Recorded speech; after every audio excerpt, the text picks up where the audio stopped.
Le Doubs et ses grands espaces verts, théâtre de la troisième manche du championnat de France d'enduro. Nous sommes à 2 pas de la Suisse, à Sensé-le-Grand, petite bourgade de 1000 âmes, surplombée par le superbe château de Belvoir. Les pointures du championnat sont toutes présentes pour cette rentrée après 2 mois de vacances et il va vite falloir se remettre en selle. L'organisateur a prévu du difficile, une boucle de 75 km à parcourir chaque jour, 3 spéciales très différentes dont une extrême qui fait déjà réfléchir les pilotes.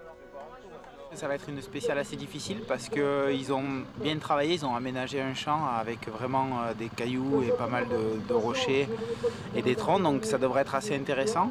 Et je pense qu'elle va s'abîmer au fil des passages, donc ça devrait être difficile en fin de journée et exactement c'est là où ça va se faire les écarts. Samedi matin 8h30, les premiers à prendre le départ sont les grosses cylindrées, catégorie emmenée par le champion du monde Christophe Lambotin. Il est accompagné sur la première ligne de Mathias Bellino, champion du monde junior 2012 sur l'Usaberg, et Manuel Bepard sur la Beta. Sensé-le-Grand marque aussi le retour aux affaires de Rodrigue Tin, après sa blessure en Argentine il y a 4 mois. Archi-dominateur de la catégorie en France depuis le début de saison, le pilote KTM prend les commandes du classement d'entrée de jeu dans les chaumes. Dès la SP2, une spéciale en prairie avec un passage dans une carrière impressionnant, Manuel Bepard s'offre un scratch.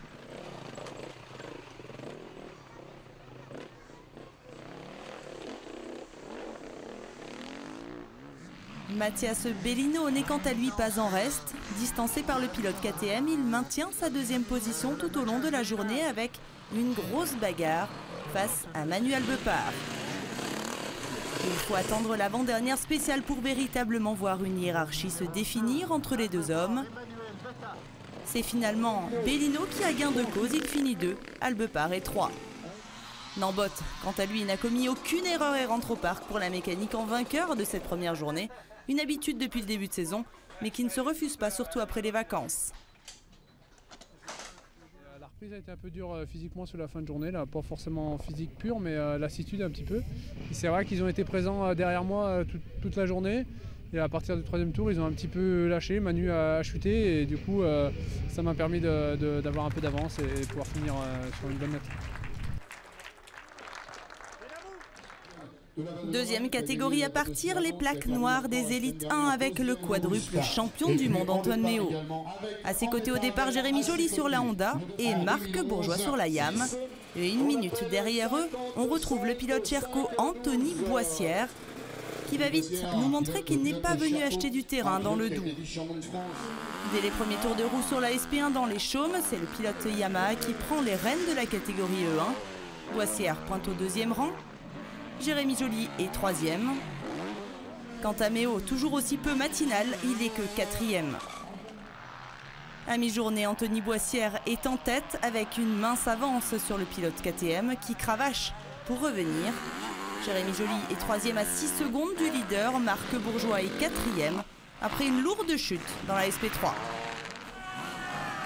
Après 4 scratchs consécutifs, Antoine Méo met la machine à gagner en marche et anéantit les espoirs de Boissière de battre le maître.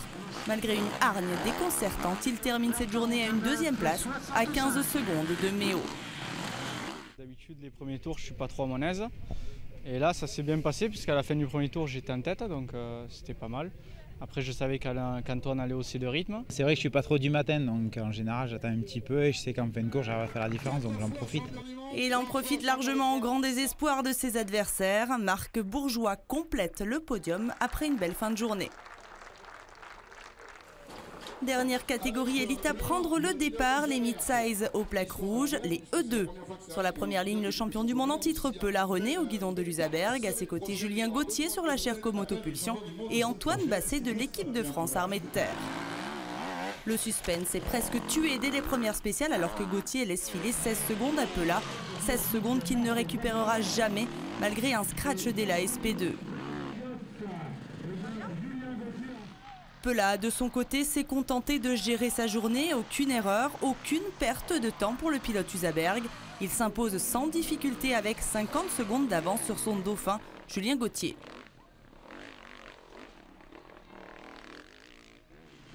C'est surtout pour la 3e marche du podium qu'il y a eu grosse bagarre entre Antoine Basset d'un côté et Romain Dumontier de l'autre. Tour à tour, ils se sont partagés les 2, 3 et 4e places de la catégorie E2. Antoine Basset a tenu la 3e marche du podium jusqu'à l'avant-dernière spéciale ici.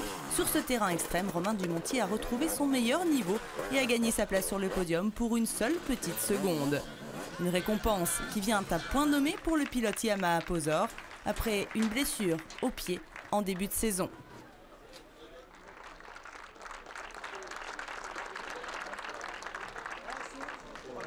Côté constructeur, c'est Usaberg qui remporte cette première journée. Avant de repartir avec les élites sur la seconde journée, arrêtons-nous sur la catégorie junior. Et pas de détails pour la gagne, les jeunes de moins de 23 ans sont tous dominés par un seul et même pilote, l'officiel Usaberg Loïc Larieux.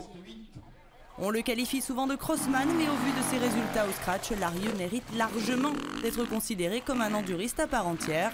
Samedi comme dimanche, il a remporté sa catégorie avec plus d'1 minute 30 d'avance sur ses poursuivants, mais il a aussi gagné le respect de ses aînés. Samedi, il aurait été 2e en élite 1 comme en élite 2.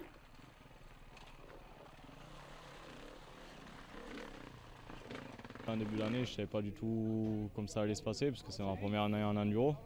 Donc je pense qu'il faut savoir commencer par là où on doit rouler au début, quoi. Donc j'ai moins de 24 ans, donc c'est junior. Après, voilà, maintenant depuis quelques courses, c'est vrai que ça va pas mal, donc on s'intéresse aussi au niveau du classement scratch. Habitués au podium, les jeunes de l'équipe de France Armée de Terre ont été bousculés par un petit nouveau. Petit protégé de Fred Bollet, entraîné et conseillé aux petits oignons, Théo Bazerque a fait 3e samedi et dimanche. Il a donné du fil à retordre à ses adversaires. Et attention, il a déjà prévu de s'aligner sur la manche du mondial à Saint-Flour, après un mois seulement de pratique de l'enduro. Retour chez les élites 3 pour la 2e journée avec les Bellino, Nambotin et Albepar, les 3 premiers pilotes à partir. En E3, même si personne n'ose contredire la suprématie de Nambot, il faut bien admettre qu'à la régulière sur cette seconde journée, le pilote Usaberg Mathias Bellino a prouvé qu'il était sur une très bonne dynamique. Seul concurrent à tenir bon face à Nambotin, qui imprime toujours un rythme indécent. Et jamais trop distancé, Bellino a réussi à lui prendre un scratch sur la journée sur la fameuse spéciale extrême. Il termine avec 12 secondes de retard sur le champion du monde. Je suis simplement revenu à mon niveau, on va dire. J'ai une année assez compliquée entre mon poignet cet hiver, qui m'a fait rater le début de saison mondiale. Je me suis aussi coupé un doigt à la reprise. Et puis là, cet été, j'étais arrêté encore tout l'été. Du coup, j'ai roulé une semaine avant de venir ici. Je manquais un peu de roulage hier, c'était pas très bien. Ça m'a fait un bon entraînement. Aujourd'hui, je suis revenu dans mon niveau, donc c'est vraiment satisfaisant. J'ai fait des bonnes spéciales, j'ai réussi à coller à Nambot. Je reprends mon niveau, donc c'est vraiment une bonne journée. Sur la 3e marche du podium, l'autre bonne surprise en E3, c'est Roderick Tin qui est venu ravir le podium à Albepar sur l'ultime spéciale pour quelques centièmes de seconde. Chez les petites cylindrées Élite 1, le scénario a été plus calme que la veille. Méo, Bourgeois et Joly sont au départ. Cette fois, Antoine Méo s'est réveillé d'entrée de jeu pour prendre la tête de la catégorie et il a bien fait, car Anthony Boissière semblait bien décidé à lui compliquer la tâche. Le pilote Cherco s'est offert 2 scratchs de la journée et il est toujours resté au contact. Méo sous pression en championnat de France, on n'avait jamais trop vu ça. Mais au vu de ses erreurs sur la SP3, l'officiel KTM semblait bien malmené. Fort heureusement, dans la même spéciale, Anthony Boissière, lui aussi, finira au tapis.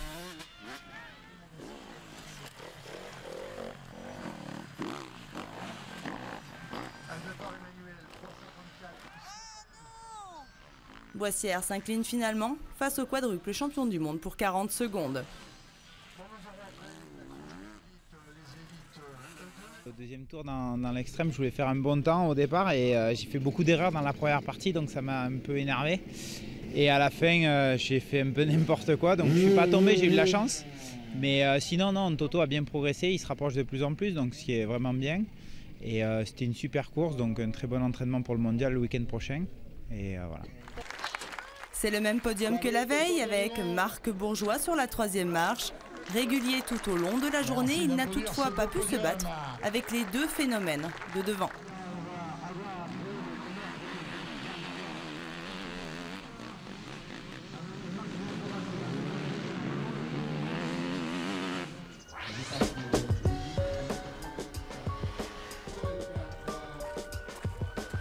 Enfin, on termine avec les élites 2, visiblement de bonne humeur ce dimanche matin. Mais dans les affaires, Pelat reste intraitable. Une fois de plus, il n'a jamais quitté la tête du classement. Il a dominé tous les débats sur son Usaberg. Un seul scratch lui a pourtant échappé. Et comme la veille, sur la SP2 en prairie avec un passage dans la carrière, il est signé Julien Gauthier. Le pilote Usaberg remporte sa deuxième victoire de classe du week-end sans forcer son talent, mais en s'intéressant au chrono des autres pointures, Méo ou Nambotin. Chaque spécial, j'ai dû prendre un petit peu plus d'avance sur mes poursuivants. Et du coup, on s'est retrouvé à se battre avec Nambot et Antoine au scratch. Et ça a été la grosse bagarre toute la journée. Aujourd'hui, c'est Nambot qui gagne. Et je fais juste devant Antoine jusqu'à la dernière spéciale. Donc ça fait vraiment un bon entraînement avant le week-end prochain. Le pilote Sherco Motopulsion, installé au deuxième rang tout au long de la journée, a pourtant dû laisser sa place sur l'ultime spéciale. Romain Dumontier, non content de sa troisième place de la veille, n'a jamais rien lâché et il chipe la deuxième place à Côte-Côte pour 355 millièmes de seconde. Enfin, on connaissait l'expression s'affûter au lardon. Désormais, chez KTM, on s'affûte au comté depuis leur victoire au constructeur sur cette seconde journée. Prochaine étape du championnat de France d'enduro, ce sera à Langogne en Lozère les 14 et 15 septembre